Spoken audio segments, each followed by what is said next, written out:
Hanging on the wall of my community hospital is an idealistic image of what it might have been like practicing rural medicine in South Dakota back in the early 1900s. It's a Terry Redland painting of a country doctor's horse and buggy standing outside of a warmly lit farmhouse next to a windless pond with the formation of wild geese framing the sunset. We imagine the physician is inside with his black bag beside him delivering a perfect baby. It is too ideal to be real. Or is it?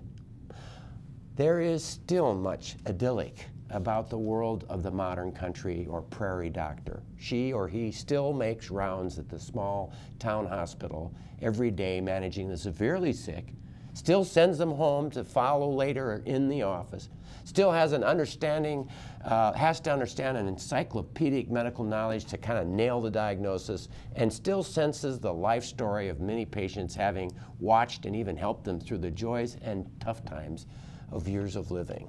The country doc's still around.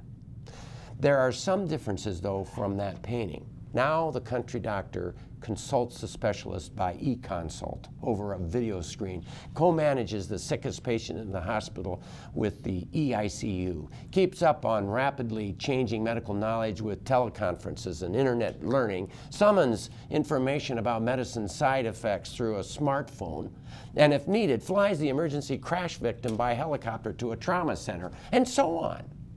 But as rewarding as this great life for the doctor may be, there are fewer medical students drawn to it, and for many reasons.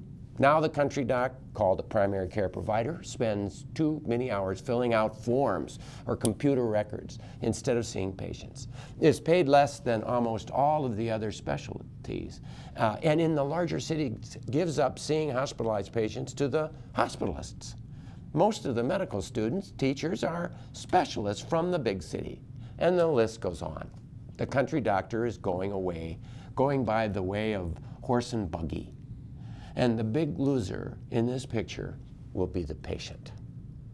In both the city or country, especially with all the advances in medical science, we desperately need the patient advocate and coordinator who's expertly trained to know the whole picture of his or her complicated patient.